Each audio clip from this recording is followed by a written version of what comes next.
ನಮಸ್ಕಾರಗಳು. ನಾನು ಜ್ಯೋತಿ ಭಟ್. ಜ್ಯೋತಿ ಭಟ್ಸ್ ಪ್ರಪಂಚಕ್ಕೆ ಸ್ವಾಗತ. ಇದು ಬನ್ನಂಗಾಯಿ ನೋಡಿ, ತೆಂಗಿನಕಾಯಿ ಬೆಳೆದದ್ದು ಅಲ್ಲ, ಎಳೆದು ಅಲ್ಲ.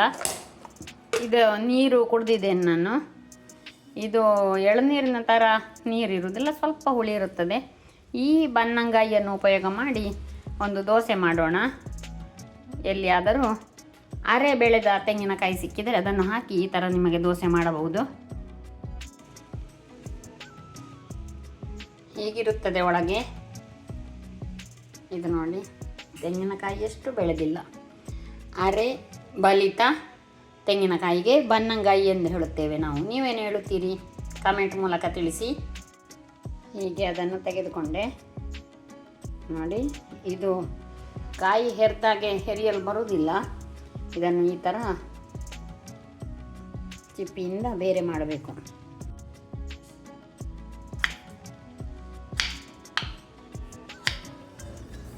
ಹೀಗೆ ಸ್ವಲ್ಪ ದೊಡ್ಡದಾಗಿ ಚಾಕುವಿನಿಂದ ಕತ್ತರಿಸಿಕೊಂಡೆ. ನಂತರ ಅದನ್ನು ಮಿಕ್ಸಿ ಜಾರಿಗೆ ಹಾಕಿ ಮೊದಲೇ ಸ್ವಲ್ಪ ನೀರು ಹಾಕದೆ ಆದಷ್ಟು ಸಣ್ಣಗಾಗಿ ಅದನ್ನು ತಿರುಗಿಸಿಕೊಳ್ಳೋಣ.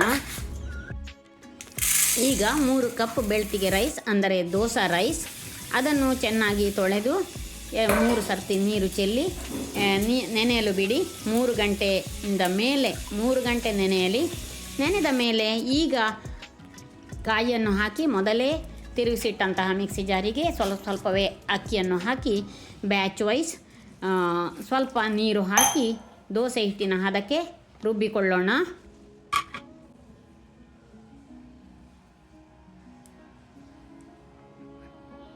ಆದಷ್ಟು ನುಣ್ಣಗೆ ರುಬ್ಬಿಕೊಳ್ಳಿ. ಹಿಟ್ಟಿನ ಹದ ಈ ರೀತಿಯಾಗಿರಲಿ.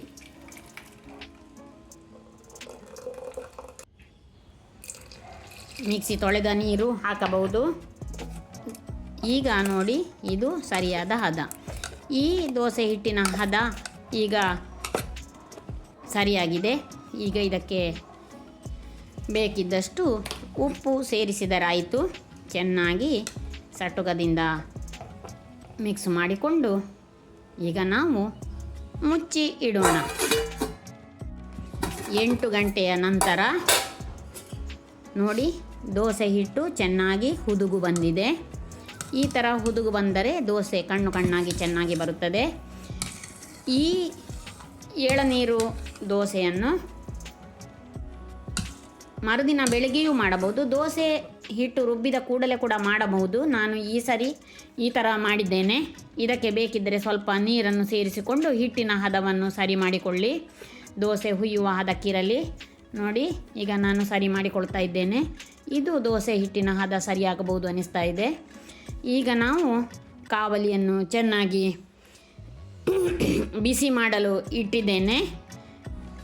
ನೋಡಿ, ಚೆನ್ನಾಗಿ ಬಿಸಿಯಾಗಿದೆ. ಕಬ್ಬಿಣದ ಕಾವಲಿ ಆದರೆ ಚೆನ್ನಾಗಿ ದೋಸೆ ಬರುತ್ತದೆ. ಸ್ವಲ್ಪ ಎಣ್ಣೆ ಪಸೆ ಮಾಡಿಕೊಳ್ಳಿ. ಕಾವಲಿಗೆ ಹಾಕುವಂಥ ಎಣ್ಣೆ ಪಸೆ ಇರಲಿ, ತುಂಬ ಬೇಡ. ಈಗ ಕಾವಲಿ ಕಾದ ನಂತರ ಅದಕ್ಕೆ ಒಂದು ಸಟಕದಿಂದ ದೋಸೆ ಹಿಟ್ಟು ತೆಗೆದು ಈ ಥರ ಚೆನ್ನಾಗಿ ಹರಡಿಸಿಕೊಳ್ಳಿ. ತುಂಬ ತೆಳ್ಳಗೆ ಬೇಕಾದರೂ ಬರುತ್ತದೆ. ಚೆನ್ನಾಗಿ ಪೇಪರ್ ಥರ ಕೂಡ ಚೆನ್ನಾಗಿ ದೋಸೆ ಬರುತ್ತದೆ. ಮಕ್ಕಳಿಗೆ ಎಲ್ಲ ತೆಳ್ಳಗೆ ದೋಸೆ ಇಷ್ಟವಾಗುತ್ತದೆ. ಹಾಗೆ ಆ ಥರ ದೋಸೆ ಮಾಡಿ ಮೇಲಿನಿಂದ ಸ್ವಲ್ಪ ತೆಂಗಿನೆಣ್ಣೆಯನ್ನು ಬಿಡಿ. ಅದು ಒಳ್ಳೆಯ ರುಚಿಯನ್ನು ಕೊಡುತ್ತದೆ. ಇದು ನಾವು ಎಳನೀರು ಬನ್ನಂಗಾಯಿ ಹಾಕಿರುವುದರಿಂದ ಅದರ ಜೊತೆ ತೆಂಗಿನೆಣ್ಣೆ ಸರಿಯಾದ ಕಾಂಬಿನೇಷನ್. ಹಾಗೆ ತೆಂಗಿನೆಣ್ಣೆ ಮೇಲಿನಿಂದ ಹಾಕಿ ಚೆನ್ನಾಗಿ ಕಾಯಿಸಿ ಕವುಚಿ ಹಾಕಿ 2 ಬದಿಯಿಂದ ಕಾಯಿಸಿ. ಈಗ ರುಚಿಯಾದ ಬನ್ನಂಗಾಯಿ, ಅಂದರೆ ಎಳೆ ತೆಂಗಿನಕಾಯಿಯ ದೋಸೆ ರೆಡಿಯಾಯಿತು. ಇದೇ ಹಿಟ್ಟಿನಿಂದ ನಿಮಗೆ ದೋಸೆ ಸ್ವಲ್ಪ ಸೆಟ್ ದೋಸೆ ಥರ ಮಾಡಿಕೊಳ್ಳಬಹುದು. ಸ್ವಲ್ಪ ದಪ್ಪವಾಗಿ ದೋಸೆಯನ್ನು ಎರೆದರೆ ಚೆನ್ನಾಗಿ ಕಣ್ಣು ಬಂದು ಮೃದುವಾದ ದೋಸೆ ರೆಡಿಯಾಗುತ್ತದೆ. ಈ ದೋಸೆ ತುಂಬ ಜನರಿಗೆ ಇಷ್ಟ. ನಾವು 2 ರೀತಿಯ ದೋಸೆಯನ್ನು ಮಾಡುತ್ತೇವೆ. ಈ ಎಳನೀರಿನ ಎಳೆ ತೆಂಗಿನಕಾಯಿಯ ದೋಸೆಯನ್ನು ನೀವು ಪ್ರಯತ್ನ ಮಾಡುತ್ತೀರಲ್ಲ, ಬಹಳ tasty, easy and healthy dosa, ಎಳೆ ತೆಂಗಿನಕಾಯಿ ದೋಸೆ ಅಥವಾ ಬನ್ನಂಗಾಯಿ ದೋಸೆ. ಎಲ್ಲರೂ ಪ್ರಯತ್ನಿಸಿ. ಇದನ್ನು ಕೂಡ 2 ಕಡೆ ಕಾಯಿಸಿ ಚೆನ್ನಾಗಿ ಬೇಯಿಸಿ ತೆಗೆದರಾಯಿತು. ಈ ಟೇಸ್ಟಿ ಎಳೆ ತೆಂಗಿನಕಾಯಿ ಅಥವಾ ಬನ್ನಂಗಾಯಿ ದೋಸೆಯ ಜೊತೆ ಬೆಲ್ಲದ ಪಾಕ ಅಥವಾ ಬೆಲ್ಲದ ರವೆ ಅಂತ ನಾವು ಹೇಳ್ತೇವೆ, ಅದು ಬಹಳ ರುಚಿಯಾಗಿರುತ್ತದೆ.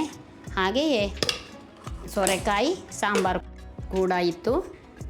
ಟ್ರೈ ಮಾಡಿ. ನೋಡಿದ್ದಕ್ಕಾಗಿ ಧನ್ಯವಾದಗಳು. Thank you.